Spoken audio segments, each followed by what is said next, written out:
Hello everyone, Linda Hayes here, coming to you from beautiful Ambergris Caye, Belize with another COVID update.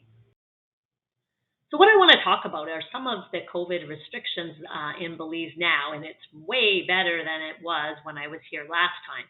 I just came back into Belize March 2nd, so I'm going to talk about what it's like traveling into Belize and leaving, because I've had my daughter and boyfriend just left on Wednesday, so I could talk about what it was like leaving to go back to Canada then and how it was getting back into Belize in March. And I'm also going to give an update on traveling through the land borders, because I just talked to somebody who did that yesterday.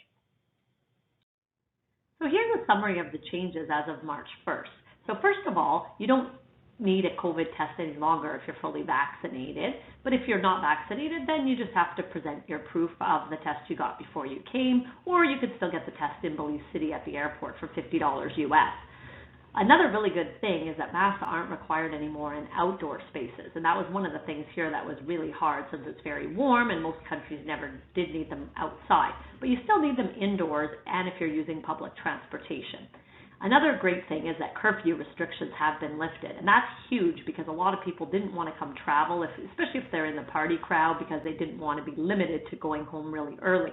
So this is one of the things that has changed. Another thing is that booking at gold standard accommodation is still encouraged, but it's not required. And the other thing is that local travel insurance is still required for most visitors. And I'll get more into details on that coming up. So this is just another picture that talks about what you're doing when you're entering Belize and how to do it.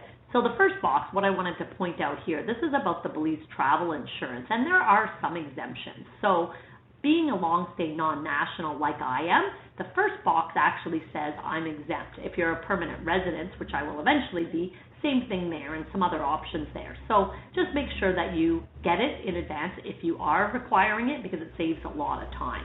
And then the only other point here is it just shows the fact that you are recommended to book the stay at the BTB approved hotel, but you don't need to.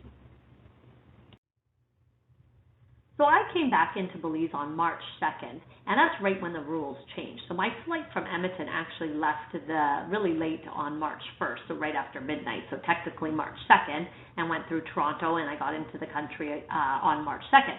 Now, WestJet, when we got to the airport, did ask us to still show our COVID test. So luckily we had one because we didn't know the rules were changing, because their system said it was still required for Belize. So it's probably that it just hadn't been updated yet. But I would make sure before you're flying that you check with your airline to make sure they don't require you to have a COVID test. I did put the link to the travel insurance here too. If you do need to buy it, I would recommend doing it in advance. And it's actually a great price. It's only $18 US, which covers you for 21 days. So it's a lot more affordable than other travel insurance you might get. So when you're coming into the country, the lineups can be very different. If you buy your travel insurance in advance, it's going to help you a lot because it takes a lot longer if you still have to do it. And in our case, we got in on Wednesday, March 2nd, which was a great day to come in because we got through customs and everything within half an hour.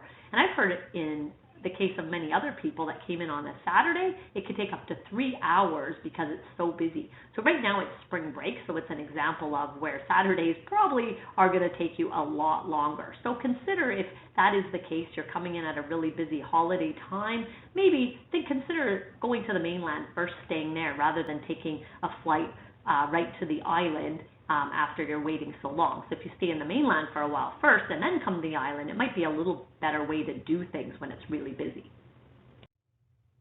So now I want to talk a little bit about land borders, which I've never done before, but here is a little snippet from travelbelize.org about what happens if you're coming in from a land border. So basically you have to get a test when you arrive if you're unvaccinated, and so that's detailed out here. And also, just like what we already talked about for flights, you still need that travel insurance that you have to buy for the $18 US.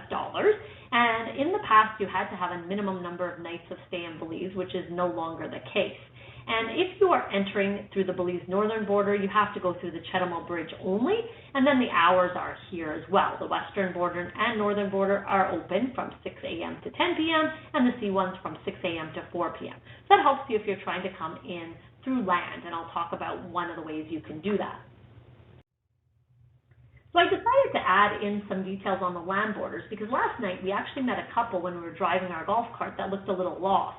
and we found out from them that they had actually came in from Mexico. So I just thought I'd talk a little bit about how that works.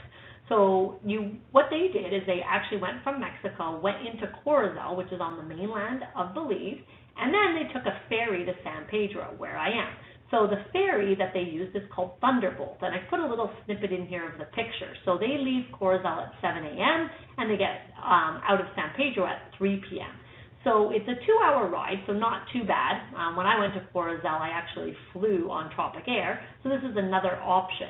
And the ferry is $50 Belize one way, and 90 Belize if you do round trip. And the locations is what I also wanted to talk about. So it leaves from the backside of the island near the soccer field in San Pedro, and in Corozal it leaves from the big municipal pier.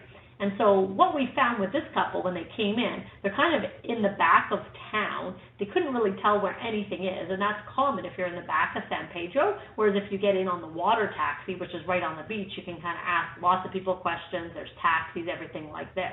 This couple was actually looking for a place to stay. Because it's spring break right now and really, really busy, it's a little more challenging. So we ended up driving them over to Sandbar, which is a hostel, and actually the hostel even was fully booked up, almost. So it had 2 beds that they could have used, but they were in separate rooms, and this is a married couple, so that wouldn't have worked. And then the Drift Inn, which is right behind Sandbar, which is a sister hostel, they actually were able to accommodate them in the hostel beds, but they had no private rooms left, completely sold out for the weekend.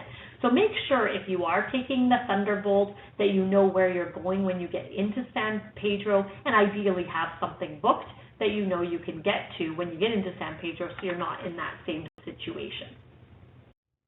So now I want to talk about leaving Belize. So I already talked on previous videos about the Caring Hands Clinic for travel. So there you can go for a rapid test, and it costs $75.